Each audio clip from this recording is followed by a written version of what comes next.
नमस्कार साथियों, आप सभी का स्वागत है अपने इस YouTube चैनल एसएस एकेडमी पर। आज के इस क्लास में हम आप सभी के बीच डिस्कस करने वाले हैं कक्षा 10 के गणित के प्रश्नावली नंबर 1.1 के क्वेश्चन नंबर 2 से लेकर के 5 तक।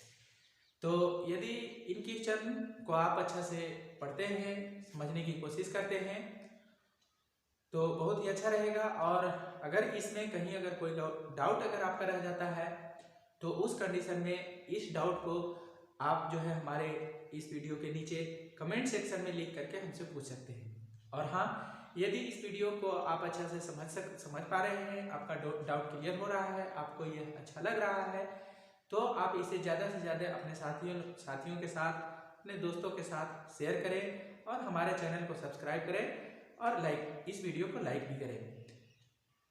तो आइए शुरू करते हैं।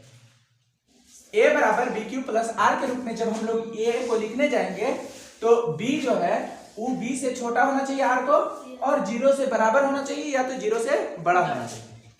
तो अब हम लोग इसी को क्या लिख सकते हैं, a बराबर b की जगह पर तो हमारा 6 है, तो 6q प्लस r लिख सकते हैं। 6q प्लस r लिख सकते हैं कि नहीं? तो अभी r जो है वो क्या क्या हो सकता है, यहाँ r बराबर क्या हो सकता है, 0 हो सकता है, 1 हो सकता है, 2 हो सकता है, 3 भी हो सकता है, 4 भी हो सकता है और 5 भी हो सकते हैं ना।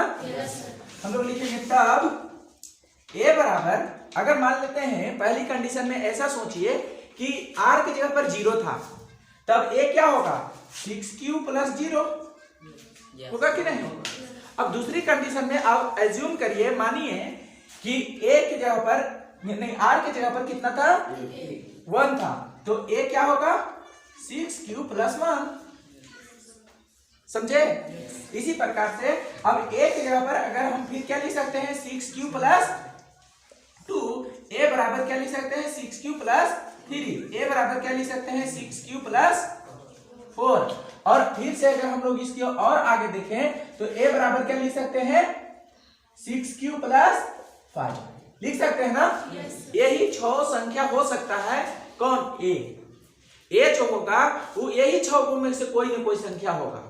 ठीक, तो अब हम लोगों को सवाल कहा है कि सिद्ध करिए कि कोई भी धनात्मक पूर्णांक जो होता है वो 6q plus 1, 6q plus 3, 6q plus 5 के रूप में होता है। तो अब देखिए ना, अगर ये तीनों लगातार की संख्याएं हैं, ध्यान दीजिए, अगर लगातार पूर्णांक हैं, जैसे अगर मान लेते हैं, हम लिख देते हैं 6, 7, 8, 9, 10, 5 हो गया ना। तो इसमें से आप क्या देखिएगा कि एगो है सम और एगो है विषम, एगो है सम, एगो है विषम, एगो है सम और एगो है विषम। तो ये भी जो है से लगातार की संख्या ही होगा। बोलिए कैसे जानेंगे सर लगातार की संख्या है? क्योंकि शुरू में जब 0 शेष था तो उसको से एक ही ने ज्यादा किए हैं, तो अगला एक ही ने ज्यादा हुआ होगा, फिर दूसरा का में 2 शेष ज्यादा किए हैं तो उससे फिर एक ज्यादा। जैसे थोड़ा सपोज करिए, अगर हम 33 में भागा करते हैं 5 से, इमेजिन पर सब चीजें चलेगा, 33 में 5 से भागा करते हैं तो 6 बचे 30, कितना बच गया, 3 बच गया ना। लेकिन सोचिए जरा, ये इसी को हम 33 को अगर 1 ज्यादा करते हैं तो शेष कितना बचेगा, 4 बचेगा ना। तो 1 ज्यादा करने से कुछ हो रहा है, माने शेष 1 ज्यादा करने से संख्या 1 बढ़ जा रहा है, बढ़ रहा है कि नहीं? अगर हम शेष अगर 4 ले लेते हैं तो 4 कब आएगा, जब 5 से आप 34 में भागा करेंगे। समझ रहे हैं? तो इसीलिए अगर शेष यहाँ पर 0 था, तो समझिए कि ये वाला संख्या जो है ना वो सम होगा, और ये वाला जो संख्या होगा वो विषम होगा, फिर ये सम होगा, ये विषम होगा, ये सम होगा, और ये वाला क्या होगा, विषम होगा। क्यों? क्योंकि लगातार संख्या है, तो लगातार संख्याओं में से एगो सम होता है, एगो विषम होता है, एगो सम होता है, एगो विषम होता है। कहीं पर भी कोई भी कहीं नंबर के कहीं से भी आप स्टार्ट करिए और आगे चलिए, लेकिन लगातार चलिएगा तो आप देखिएगा कि एगो सम है, एगो विषम है। जैसे हम यहाँ क्या लिखे, 6, 7, 8, 9, 10, तो देखिए 6 सम है और 7 क्या है, विषम है। इसी प्रकार सम विषम, सम फिर आगे विषम, ऐसे चलेगा कि नहीं? तो अब बताइए, एक है 6q प्लस 1, 6 क्यू प्लस नहीं, एक को क्या है 6 क्यू प्लस 0, फिर 6 क्यू प्लस 1, फिर 2, फिर 3, इसी तरह से करते हुए 6 क्यू प्लस 5 तक है। तो अब बताइए जब ही लगातार संख्या, लगातार तो ऑब्वियसली बातें होंगे ही होंगे, क्यों? क्योंकि शेष एक एक बढ़ रहा है। जैसे हम यहाँ शेष 3 था, अगर शेष को हम 4 लेंगे तो ये संख्या कितना होगा तब 34 होगा, मतलब एक बढ़ेगा। उसी प्रकार से यहाँ 0 था शेष, हम यहाँ 1 कर दिए तो एक से एक ही नहीं बढ़ा होगा। उसी प्रकार से ये 1 बढ़ा होगा उस इससे, इसी तरह से एक एक करके 1 1 करके आगे बढ़ रहे हैं कि नहीं? तो अब बताइए जब ये लगातार संख्याएं हैं तो ये लगातार संख्याओं में से सम कौन होगा और विषम कौन होगा?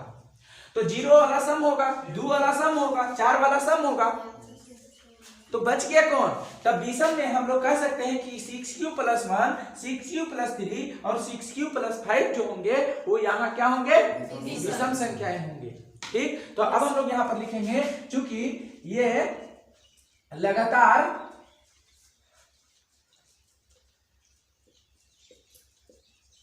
धनात्मक पूर्णांक होंगे, इसलिए विषम पूर्णांक क्या होगा? विषम पूर्णांक बताइए अब आप लोग किस रूप में होगा विषम पूर्णांक? हाँ, विषम पूर्णांक 6q प्लस 1, 6q प्लस 3 तथा 6q प्लस 5 के रूप में होगा।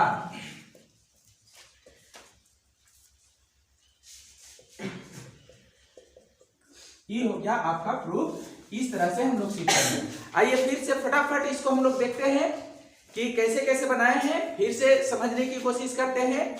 देखिए हम लोगों को सवाल कर रहा है कि दर्शाइए कि कोई भी धनात्मक विषम पूर्णांक जो होता है ना वो 6q plus 1, 6q plus 1, 6q plus 3, 6q plus 5 के रूप में होता है। ये सवाल में आपके कह रहे हैं क्वेश्चन नंबर 2। हम लोग मान लेते हैं कि कोई भी धनात्मक पूर्णांक कितना था? a था, और a धनात्मक पूर्णांक के लिए b जो दिया हुआ है वो कितना है? 6 है। b जो है वो 6 है।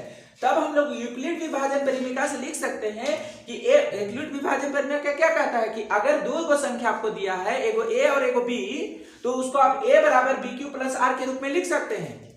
तो हमारा a तो a ही है, लेकिन b की जगह पर कितना है? 6 है। तो हम a बराबर bq प्लस r के रूप में जैसे ही लिखने गए तो जहां की b जो है उसको से छोटा होना चाहिए r को, और 0 से बड़ा या तो बराबर होना चाहिए r को हम लोग शेषफल भी कहते हैं। अब देखिए ये जो a तो कुछ उसका वैल्यू नहीं था, a का कोई वैल्यू तो था नहीं, लेकिन जैसे ही हम a को a लिख लिए, लेकिन b तो हमारे पास है, तो b की जगह पर हम लोग 6 लिख लिए, तो 6q प्लस r हो गया। अब हम लोग सोच रहे हैं, दिमाग लगा रहे हैं कि ये r जब हम 6 से भागा कर रहे हैं, डिवाइडेड अगर हम 6 से कर रहे हैं, तो r जो है वो क्या क्या हो सकता है? शेष क्या क्या हो सकता है? तो यहाँ r जो है वो 0, 1, 2, 3, 4 और 5 हो सकता है ना। क्या हो सकता है? हो सकता है। जरूरी नहीं है इसको लिखना, लेकिन फिर भी अगर आप ऐसे लिख लेते हैं थोड़ा आपको समझने में, बाद में कॉन्सेप्ट को क्लियर करने में अच्छा होगा। आप घर पे जब पढ़ेंगे, स्टडी करेंगे तो अच्छा से आपको समझ में आएंगे। अब देखिए जब हम जान गए कि 0, 1, 2, 3, 4 और 5 तक शेष हो सकता है, तब आप सोचिए, तब बनाइए। जब हमको शेष है ही तो उस संख्या को बनाते हैं। तो अब सोचिए कि अगर शेष अगर 0 रहेगा, अगर रिमाइंडर अगर 0 रहेगा, तो उस कंडीशन में a को हम क्या लिख सकते हैं? a को लिख सकते हैं a बराबर 6q प्लस 0। लेकिन सोचिए a नहीं, अगर एक 0 मतलब 0 नहीं हुआ, शेष क्या हुआ? 1 हुआ, तब क्या लिख सकते हैं उसको? तब हम लोग लिख सकते हैं a बराबर 6q प्लस 1। इसी तरह से 2 हुआ तो 6q प्लस 2, 3 हुआ तो 6q प्लस 3। इसी तरह से अगर शेष अगर 4 हुआ तो क्या लिख सकते हैं? 6q plus 4। और लास्ट में अगर 5 होगा तो उसी a को हम लोग क्या लिख सकते हैं? 6q plus 5। अब देखिए यहाँ पर सोचने वाली बात है कि जब हम शेष एक एक आगे बढ़ा रहे हैं, माने एक एक ज्यादा कर रहे हैं, तो आगे वाली संख्या ए वाला जो a संख्या है वो भी तो एक एक करके बढ़ रहा होगा ना, एक एक करके बढ़ रहा होगा कि नहीं? तो इसलिए हम कह सकते हैं कि ये जो संख्या है अभी लिखे है ना, 6q प्लस 0, 6q प्लस 1, 2, 3, 5 ठीक है ना। 6 क्यूब प्लस 5 होला 5 तक। ये पांचों के पांचों संख्या है, 5 ही है कि 6 है? 6 है। ये छह के छह संख्या जो है वो क्या हो सकते हैं? तो ये लगातार धनात्मक पूर्णांक होंगे। क्यों? क्योंकि ऑब्वियसली बात है, रिमाइंडर हम लोग एक एक करके आगे लेकर के जा रहे हैं। तो अब बताइए उस कंडीशन में हम क्या कह सकते हैं कि ये लगातार धनात्मक पूर्णांक होंगे। और जब लगातार धनात्मक पूर्णांक होंगे तो इसमें से एगो सम होगा और एगो विषम होगा। जब लगातार धनात्मक पूर्णांक होंगे तो एगो सम होगा, उसके अगला विषम, फिर सम, फिर विषम, सम, फिर विषम, ऐसे ही ना होगा। तो उस कंडीशन में तब हम लोग इसमें से देखने लगे कि कौन सम होगा और कौन विषम होगा। तो देखिए सम फिर विषम, फिर सम, फिर विषम, सम विषम ना। तो शेष के आधार पर ही निर्णय हो जाते हैं कि कौन सम है और कौन विषम है। तो देखिए 0 सम है ना, तो ये सम होगा। ये क्या है?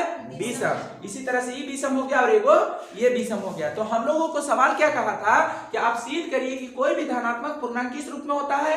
तो 6 प्लस 1, 6 प्लस 3 और 6 प्लस 5 के रूप में होता है, जो कि आपका यहाँ 6 प्लस 1, 6 प्लस 3 और 6 प्लस 5 के रूप में है विषम। सममूलक को हम लोग को कहा नहीं है, इसलिए हम लोग कह रहे हैं कि अतः इसलिए विषम पूर्णांक जो होगा वो 6 प्लस 1, 6 प्लस 3, 6 प्लस 5 के रूप में होगा। तो आइए फटाफट आप लोग नोट डाउन कर लीजिए और इसके बाद में अगले क्वेश्चन पर हम लोग चलेंगे। चलिए नेक्स्ट क्वेश्चन ना देखिए, क्वेश्चन नंबर तीसरा कह रहा है कि किसी परेड में 616 सदस्यों वाली 616 सदस्यों वाली एक सेना की टुकड़ी 32 सदस्यों वाली आर्मी के बैंड के पीछे मार्च करना है। ठीक, कितने? तो 32। ठीक, फिर कह रहा है कि दोनों समूहों को समान संख्या वाले स्तंभों में मार्च करना है। उन स्तंभों की अधिकतम संख्या ज्ञात कीजिए जिसमें वे मार्च कर सकते हैं। अधिकतम संख्या मतलब मैक्सिमम। तो मैक्सिमम क्या होता है? HCF। इसका मतलब क्या हुआ कि ये दोनों का HCF निकालना है। मतलब सीधे सीधे अगर इसको हम लोग अर्थ बताए ना तो कहा जा रहा है कि ये 32 गो वाला ग्रुप है और ये 616 गो वाला ग्रुप है। तो ये 32 गो वाला ग्रुप को हम कितना भाग में बांटे कि उतना ही भाग में 616 वाला ग्रुप को भी उतना ही भाग में बांटा जा सके। अच्छा से समझिएगा, बहुत आसानी से समझ में आ जाएंगे। कुछ नहीं, महत्तम निकालना है। आप तो समझ गए, लेकिन फिर भी हम सवाल को अच्छा से समझ में आ जाए। कह रहा है कि एगो सेना के ग्रुप में 616 लोग हैं। ठीक, और एगो सेना के ग्रुप में कितने हैं? 32 लोग हैं। अब कह रहा है कि इनके पीछे इनको जो पीछे पीछे चलना है, इनके पीछे कम है ना, तो इनमें से दो चार लोग जैसा भी ग्रुप बनेगा ये आगे रहेंगे और उनके पीछे ही लोग रहेंगे। ये जाते हैं तो पीछे रहेंगे लोग। समझ रहे हैं ना? ऐसे मार्च करना है। तो अब उस कंडीशन में मार्च करने के लिए यहाँ पर मेजर चीज ये हुआ कि 32 को हम लोग कितना भागों में बांटेंगे कि उतना ही भागों में 216 को भी बांटा जा सकता है और वो अधिकतम से अधिकतम हो। अधिकतम कहे तो ज्यादा से ज्यादा भाग हो। ठीक, तो इसका मतलब क्या हुआ कि ज्यादा से ज्यादा भाग होने के लिए, यानी इसको में बड़ा से बड़ा संख्या से भागा लगना चाहिए, इसको में बड़ा से बड़ा संख्या से भागा लगना चाहिए।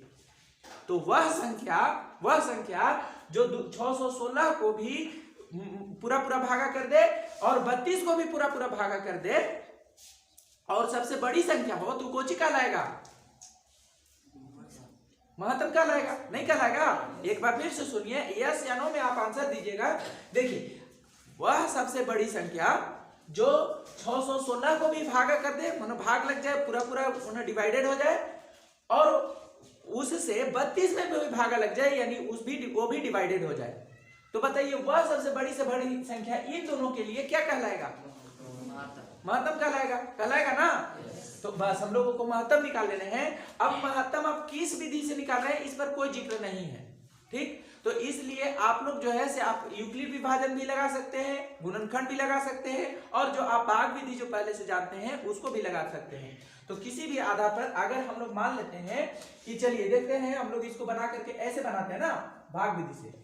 अगर इस तरह से आप बनाते हैं तो HCF क्या होगा? देखिए 18 बार में कितना जाएगा? 18 गुना 36 के 6 वहां से 3, 18 के 54 और 3 57, 576। अगर इसमें हम 19 बार लेते हैं कितना होगा? देखिए जरा चेक करके 19 बार में कितना होगा, 19 दूना 38 के 8 हासिल 3 और 19 तिया 57 ना, 19 तिया 57 और 3 60, 600 कितना हो गया 8। चलिए अब सही है आपका। अब 6 में से आप 8 घटा दीजिए, कितना 16 में से 8 तो 8 बच गया, 0 इधर खत्म, ये भी खत्म, 8 बच गए। अभी 8 को 32 को अगर हम लोग यहाँ लेकर के आ जाएंगे तो उस कंडीशन में कितना हो जाएगा, 8 चौका 32 खत्म हो गया आपका। तो इसलिए आपका HCF कितना आया, 8 आया। तो हम लोग का आंसर यही 8 हो जाएगा, यानी 8 मतलब ग्रुप बनाने होंगे जिसमें वे लोग मार्च कर सकते हैं।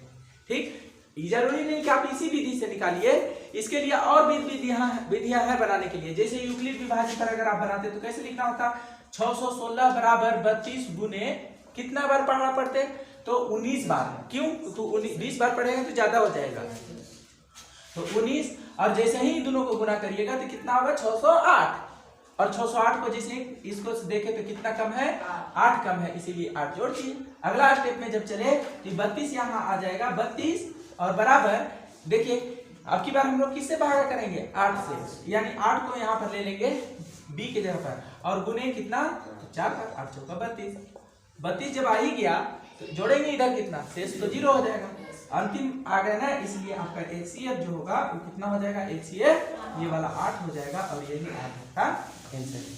तो चलिए इस तरह से क्वेश्चन नंबर कौन सा बना आपका, क्वेश्चन नंबर 3, क्वेश्चन नंबर 3 आपका बन गया है। आप लोग इसको नोट डाउन कर लीजिए। चलिए तो अब हम लोग डिस्कस करते हैं क्वेश्चन नंबर 4 ना। देखिए क्वेश्चन नंबर 4 कह रहा है कि यूक्लिड विभाजन परिमेयका का प्रयोग करके दर्शाइए कि किसी भी धनात्मक पूर्णांक का वर्ग किसी पूर्णांक m के लिए 3m या 3m+1 के रूप में होता है। किस रूप में होता है, 3m या 3m+1 के रूप में होता है।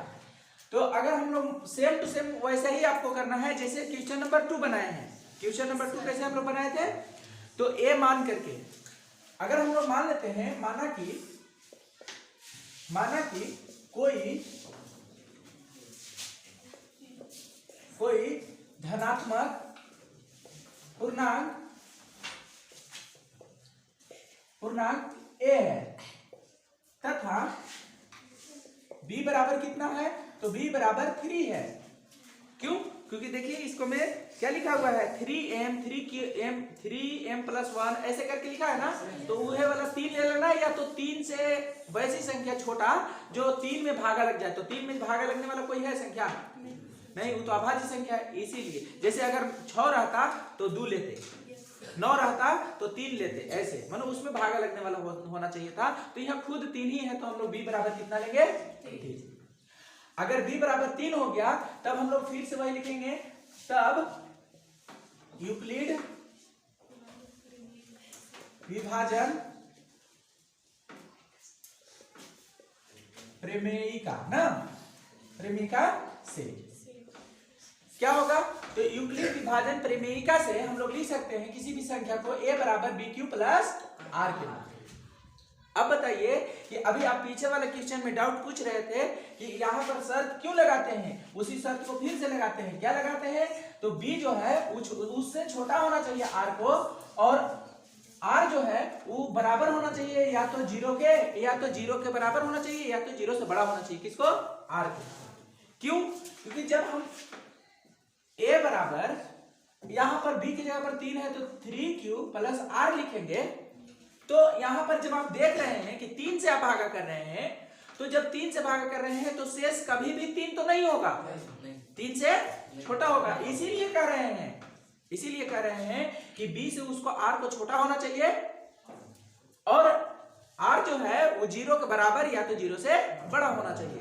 तो अब बताइए कि जब इसको आप लिख दिए a बराबर 3q प्लस 1, तो हम लोग कह सकते हैं, इसलिए जो यहाँ पर शेष है, शेष वो क्या क्या हो सकता है, r, शेष r जो है वो क्या क्या हो सकता है, 0 हो सकता है, 1 हो सकता है, और 2 हो सकता है। बस यही 3 कंडीशन बनेंगे, क्योंकि 3 तो हो नहीं सकता है, क्योंकि हम लोगों का ये जो परिमेयिका है वो क्या कहता है कि b से छोटा होना चाहिए r को। ठीक, तो चलिए अब हम लोग यहाँ पर देखते हैं, लिखेंगे तब a बराबर, अगर हम मान लेते हैं फर्स्ट टाइम कि 0 था शेष, तब 3q प्लस 1 नहीं 3q प्लस 0 लिखेंगे। जहां q क्या है, कोई कोसेंट है, कोई मतलब भागफल है, कोई भी भागफल जिसे जितना टाइम भी जाए, तो हम a को क्या लिख सकते हैं 3q प्लस 0।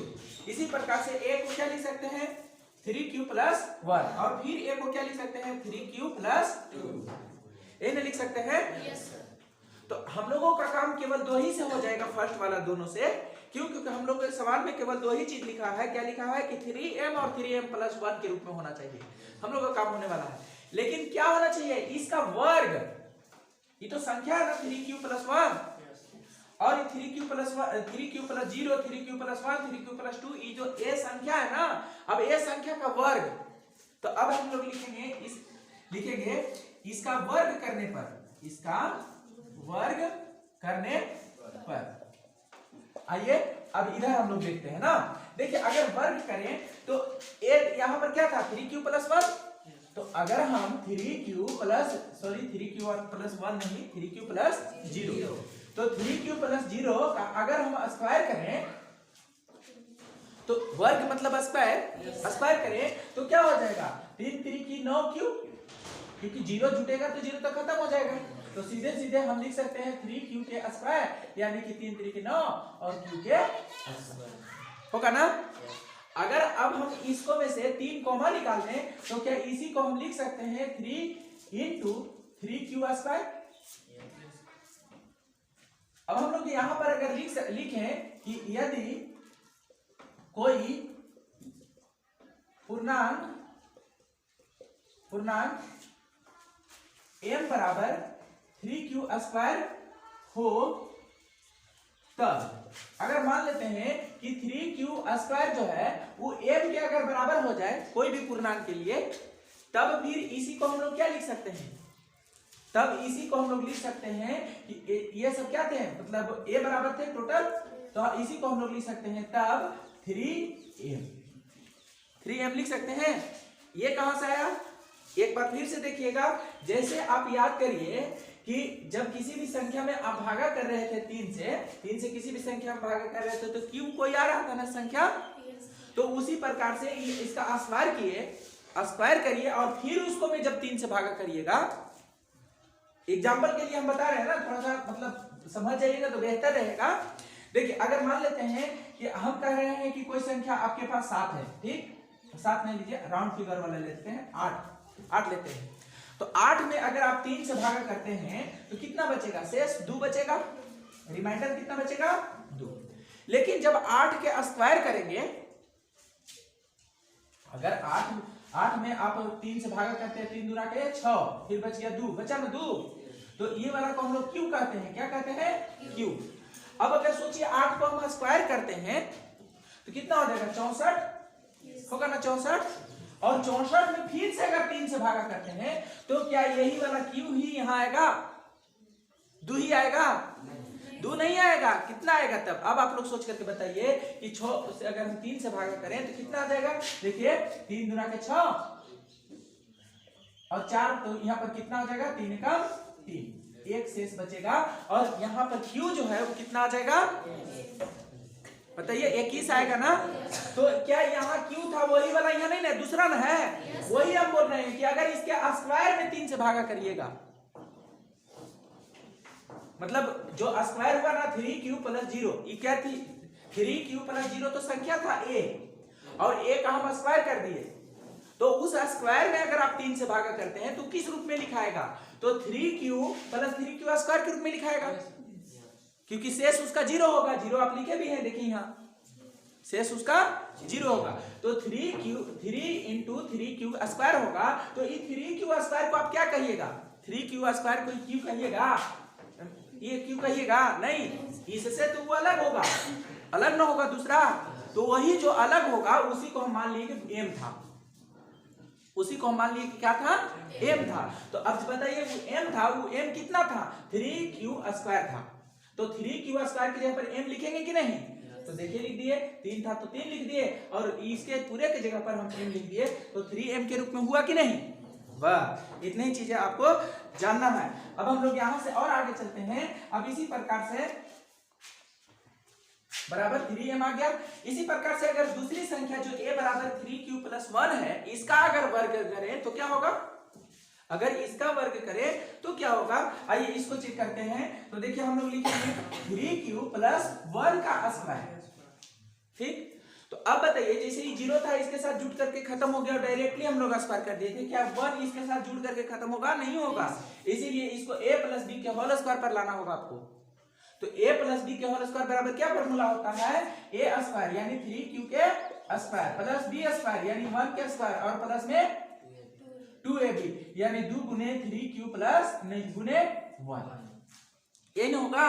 अब इसको आप कैलकुलेशन करिए तो 3 3 की 9 9q स्क्वायर और प्लस में 1 को लास्ट में लिख लीजिएगा। इसको पहले लिख लीजिए 3 दूना के 6q और प्लस में इधर 1। अच्छा, अब इस सब में से आप 3 कॉमा निकाल दीजिए। कितना कॉमा निकाल दीजिए? 3। क्यों? क्योंकि 3 के रूप में आपको व्यक्त करना है, 3 से आपको भागा करना है, इसलिए। तो जब 3 आप कॉमा निकालते हैं तो क्या बचा? देखिए 3q स्क्वायर और प्लस में 2q बचा ना। और ये 1 को में से कॉमा नहीं निकाले, इसीलिए प्लस में लास्ट में उधर 1 लिखिए। जैसे यहाँ पर कोई संख्या m 3q स्क्वायर था, अब की बार m की जगह पर कौन आएगा? m की जगह पर आएगा 3q स्क्वायर प्लस 2q। ये m का काम अब की बार कर जाएगा। ठीक, तो अब हम लोग फिर से लिखेंगे, यदि सेम यही वाला बात जो यहाँ लिखे हैं ना, यदि कोई पूर्णांक m बराबर 3q स्क्वायर प्लस 2q हो, तब क्या लिख सकते हैं? तब हम लोग लिख सकते हैं कि यही जो संख्या 3q + 1 था, इसका स्क्वायर कितना बनेगा? तो 3m + 1 बनेगा। क्यों? क्योंकि ये तो पूरा m हो गया। समझ में आ रहे हैं? ये पूरा क्या हो गया? पोस्ट के अंदर जो है वो क्या हो गया? m हो गया। अब आप लोगों का यहाँ पर क्वेश्चन आएगा, आप लोगों का क्वेश्चन ये आएगा, सर कभी तो कह रहे हैं आप m जो है वो 3q स्क्वायर है, कभी तो कह रहे हैं 3q स्क्वायर प्लस 2q है, ऐसा क्यों? m मतलब अलग अलग क्यों हो जा रहे हैं? तो अब हमको बताइएगा। ठीक, आप ही का ये जो आंसर क्वेश्चन जो बन रहे हैं, इसका आंसर आप ही दीजिएगा। देखिए, अगर मान लेते हैं हम किसी संख्या 12 को हम भागा कर रहे हैं 3 से, तो शेष कितना आ रहा है? यहाँ कितना आ रहा है? यहाँ तो 4 आ रहा है, 3 चौका 12। ठीक, अब अगर हम किसी संख्या 18 को हम भागा कर रहे हैं 3 से, तो यहाँ कितना आ रहा है? 6 आ रहा है ना। तो अब बताइए कि ये वाला अलग अलग काहे आ रहा है? क्यों आ रहा है अलग अलग? संख्या को चेंज होने से ना। तो क्या बताइए, यहाँ संख्या नहीं चेंज हुआ है। पहले था 3q + 0 और अब हुआ है 3q + 1, तो दोनों अलग अलग में है। और वो भी खाली ये नहीं है, इसका स्क्वायर है। देखिए इसका स्क्वायर है, तो सोचिए स्क्वायर में कितना अंतर आएगा। अगर ये 12 है, ये 18 है, तो 6 के अंतर है, लेकिन इसके स्क्वायर में कितना के अंतर होंगे? 144 होगा। इसका कितना होगा? हाँ, वेरी गुड। कितना होगा? 324 ना। 324, हाँ 324 ही होना चाहिए। तो उस कंडीशन में अब बताइए कि स्क्वायर में और ज्यादा डिफरेंट हो जाएंगे, तो इसीलिए अब देखिए फिर से अब हम लोग ध्यान लगाते हैं यहाँ पर और देखते हैं कि जैसे यहाँ 3q स्क्वायर को हम m कह रहे हैं, यहाँ पर हम 3q स्क्वायर प्लस 2q को m कह रहे हैं। क्यों? क्योंकि संख्या अलग था, इसीलिए इसका यह जो कोसेंट बनेगा ना, यानी जो भागफल बनेगा 3 से भागा करने पर, वो अलग होगा। भागा करने पर भागफल जो बनेगा वो अलग होगा। जैसे यहाँ पर 12 में भागा करे तो 4 आ रहा था, 18 में भागा करे तो 6 आ रहा था। संख्या चेंज होने पर चेंज हो जा रहा था कि नहीं?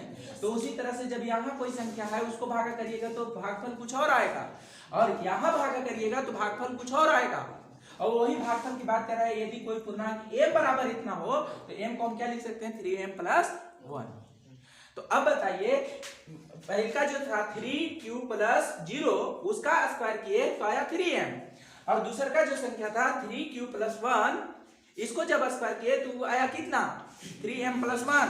हम कह सकते हैं, इसलिए हम लोग अतः करके कह सकते हैं कि किसी भी धनात्मक पूर्णांक a के लिए अगर उसको हम अगर 3q प्लस r के रूप में लिखते हैं तो उसका स्क्वायर जो होगा 3m या 3m प्लस 1 के रूप में होगा। अतः इसका वर्ग 3m तथा 3m प्लस 1 के रूप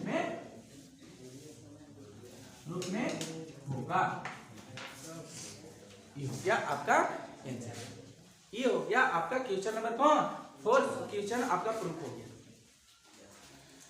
अगर किसी को कोई डाउट है तो पूछ लीजिए। चलिए, तो अब इस प्रश्नावली के ना एक्सरसाइज नंबर 1.1 के हम लोग क्वेश्चन नंबर 5 पढ़ेंगे ना, लास्ट क्वेश्चन।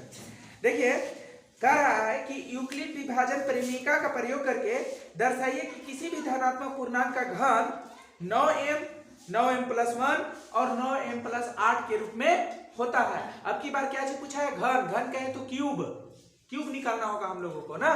तो सेम टू सेम पिछले जैसे क्वेश्चन नंबर 4 में हम लोग किए हैं उसी तरह से इसको भी मान लेंगे। माना कि कोई धनात्मक पूर्णांक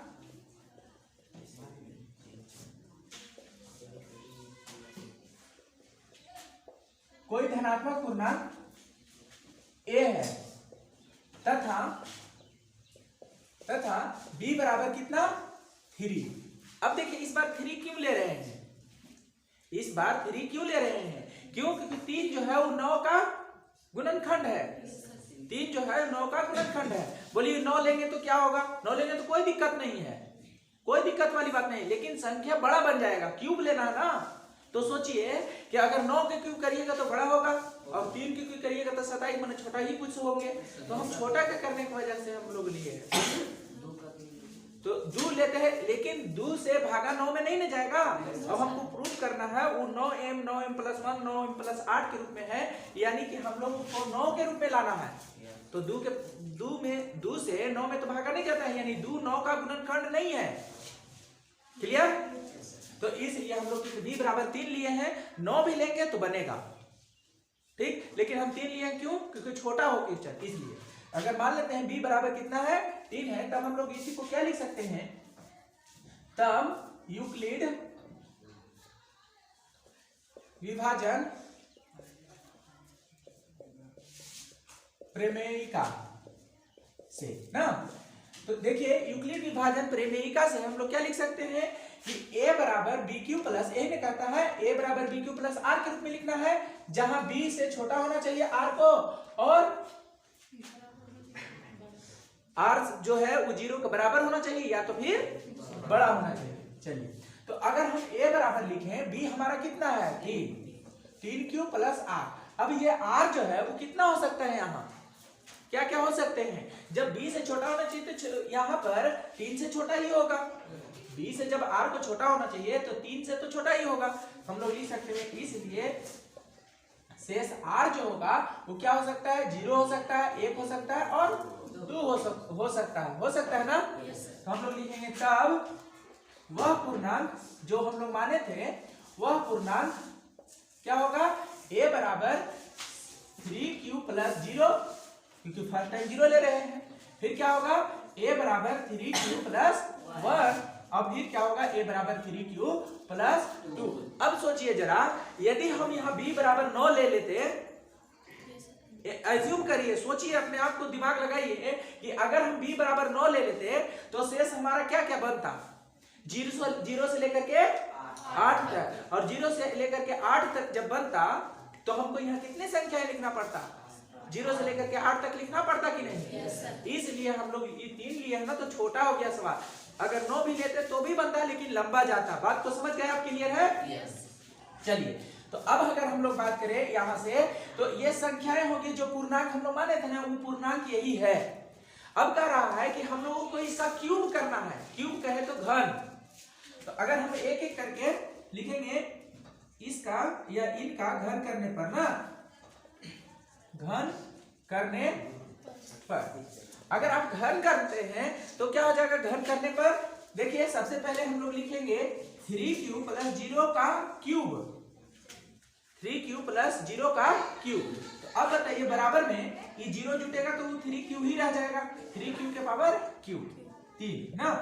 अब इसका क्यूब करिएगा तो 3 3 के 9 या 27 और q के पावर 3 यानी q के पावर क्यूब। ठीक, तो चलिए अब इसमें से आपको कितना कॉमन निकाल लेना है, 3 कॉमन निकाल लेना है। क्यों नहीं सॉरी, इसमें से 9 कॉमन निकालना है। कितना 9, क्योंकि जो हम लोग को प्रूव करना है वो 9m के रूप में है, यानी 9 से भागा करके आपको दिखाने के लिए कह रहा है। तो हम इसको में से कितना कॉमन निकालेंगे 9। तो जैसे ही 9 कॉमन निकालिएगा तो यहाँ बचेगा कितना 3 9 या 27 होता है ना, 3 बचेगा। अब क्यू के पावर क्यू था तो क्यू के पावर क्यू हो जाएगा, क्यू के पावर 3 हो जाएगा। ठीक, अब इसी बात को अगर हम लोग यहाँ पर लिखें जैसे पहले लिखा करते थे, यदि कोई पूर्णांक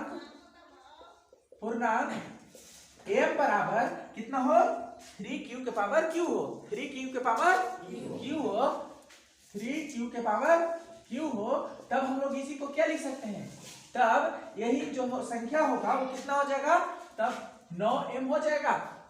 यही जो 3q प्लस 0 के पावर q जो था उसका घन कितना हो जाएगा, तो 3m हो जाएगा। इसको आप ऐसे भी लिख सकते हैं 3q प्लस 0 का क्यूब बराबर कितना हो जाएगा 3m। क्यों, यही वाला तो सोल्व करके यहाँ तक पहुंचे थे और फिर कह रहे हैं कि m की जगह पर इतना रख लीजिए और बाकी आपका 3m बन जाएगा। सर वहाँ पे 3q मतलब जो q है वो पोस्ट के अंदर है सर। हाँ, क्योंकि इसमें से कॉमा निकाल दिए तो ये जो 9 हुआ ना ये पूरा के लिए गुना में हुआ। जैसे ये कोष्ट क्यों दिए उसको बात को समझिए, इसमें से 9 बाहर कॉमा निकाले तो 9 ये पूरा के ये वाला जो पूरा बचा उसकी गुना में है।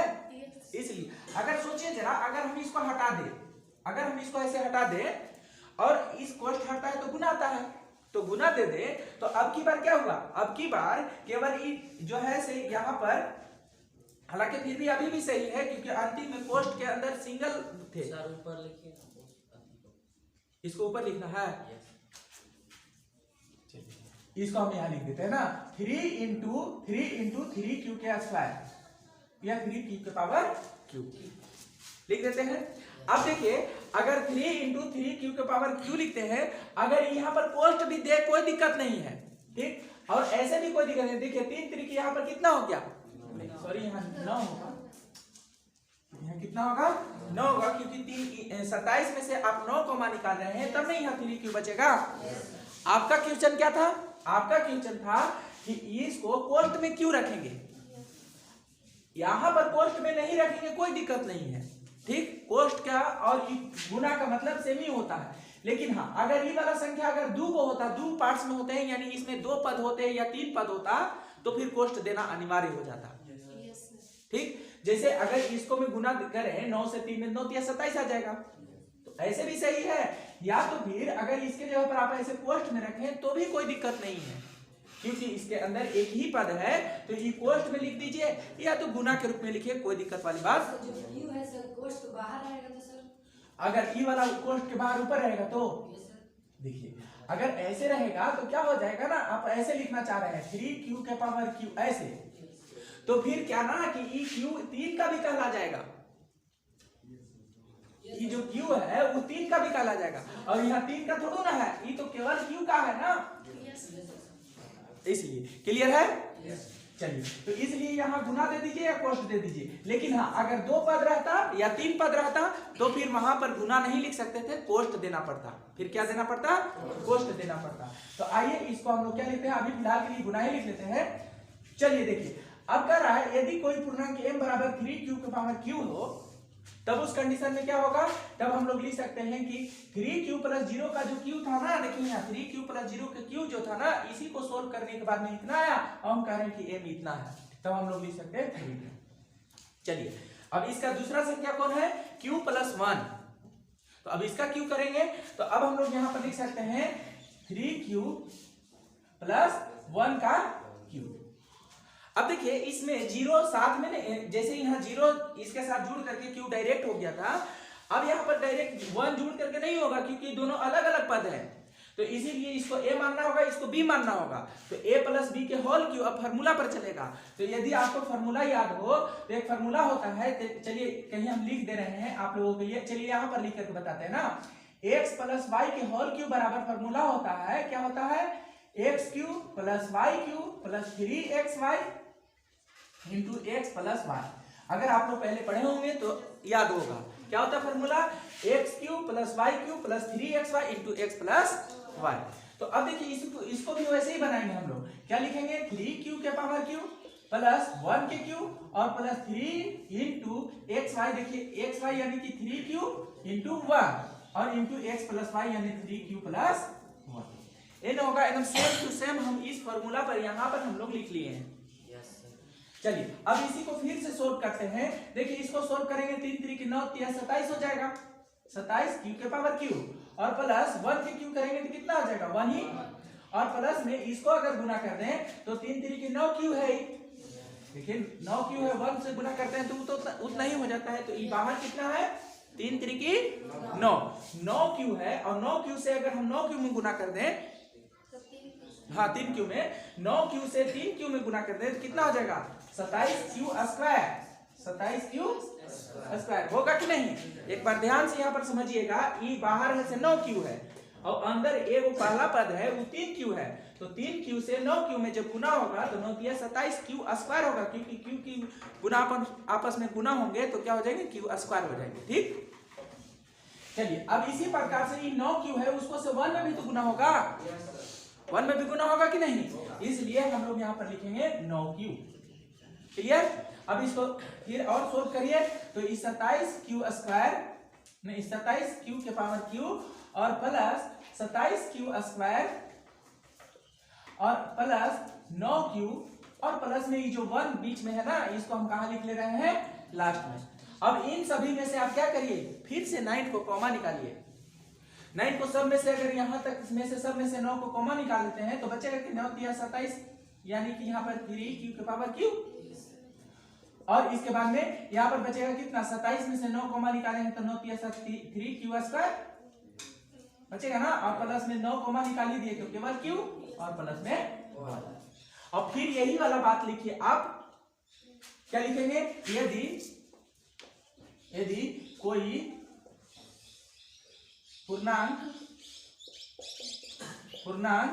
m बराबर कितना हो तो इक्वल के अंदर जो भी है वो पूरा देखिए 3q के पावर q ना, और प्लस में 3q स्क्वायर और प्लस में q हो, तब हम लोग क्या कर सकते हैं कि ये जो संख्या था 3q प्लस 1 के q, ये क्या बनेगा, तो ये बन जाएगा 9m प्लस 1, 9m प्लस 1।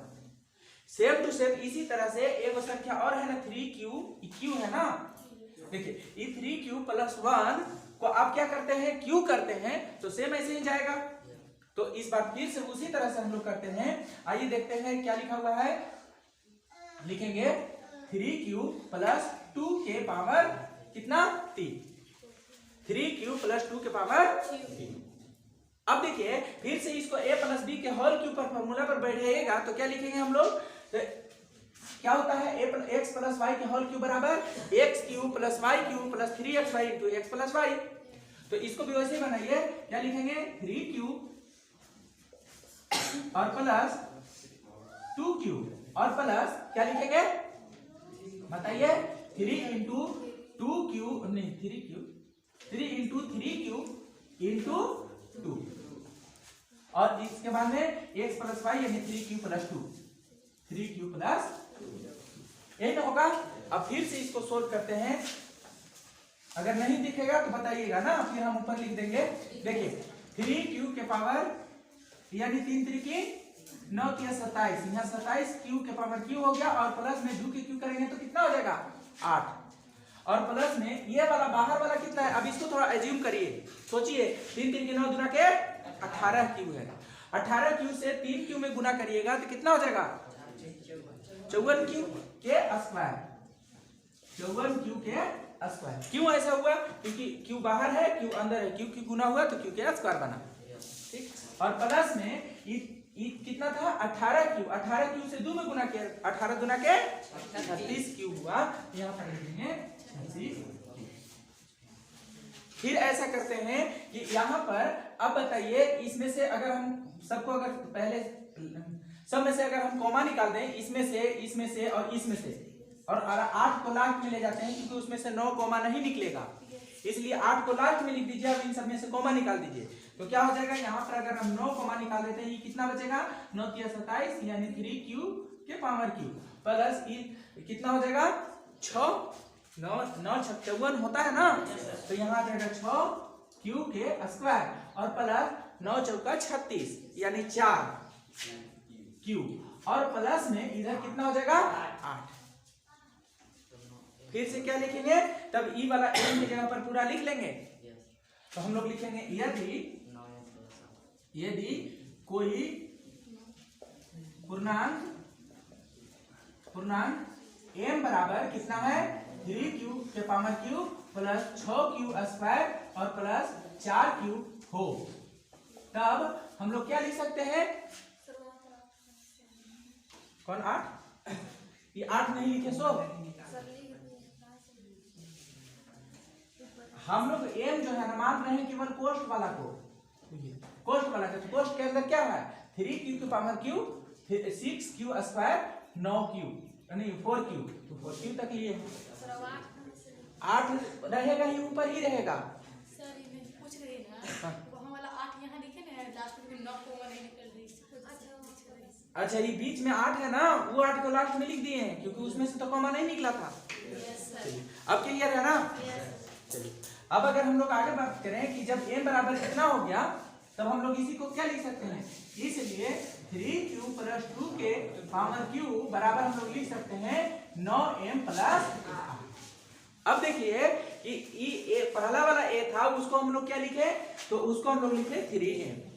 अच्छा दूसरा वाला 3q + 1 था, इसको हम लोग क्या लिखे, तो देखिए 9m + 1। और लास्ट में जो 3q + 2 था, उसको जब हम लोग हल किए तो उसको क्या लिखे 9m + 8। तो यही तो सवाल हम लोगों को कहा था कि किसी भी धनात्मक पूर्णांक a को हम लोग जब क्यूब करते हैं तो वह किस रूप में होता है, तो 3m + 1 और 3m + 8 के रूप में होता है। तो इसलिए अतः करके अब हम लोग लिख लेंगे। चलिए तब तक इतना आप लोग नोट डाउन करिए, फिर आगे बताते हैं। तो देखिए हम लोग कहां तक पहुंचे, 9 को कॉमा निकाले, इतना आया। लिखे यदि कोई पूर्णांक m बराबर 3q के power q plus 6q square plus 4q हो, तब क्या होगा, तब हम लोग ये जो 3q + 2 के जो q कर रहे थे, यही वाला जो आपका सोल्व करके आया है, उसको हम क्या लिख सकते हैं, तो बराबर में लिख सकते हैं 9m, क्योंकि इसके बराबर कोष्ट के अंदर जो दिख रहा है इसके बराबर तो 1 है नहीं m है, तो हम m लिख दिया और प्लस में कितना, प्लस में 8, इधर वाला 8 हम लोग लिखेंगे ना। तो अब हम लोग जो शुरू में एज्यूम किए थे, माने थे कोई एक पूर्णांक a, वही वाला का धन जो है वो क्या क्या बन रहा है, एगो अभी आप देखे थे 9m, एगो 9m + 1 और लास्ट वाला कितना 9m + 8 बन रहा है। तो इसलिए हम लोग 9m + 1 और 9m + 8 बन रहा है, इसलिए हम लोग लिखेंगे कि अतः कोई धनात्मक पूर्णांक का घन जो होगा वो क्या होगा, घन 9m + 1 और 9m तथा 9m + 8 के रूप में होता है।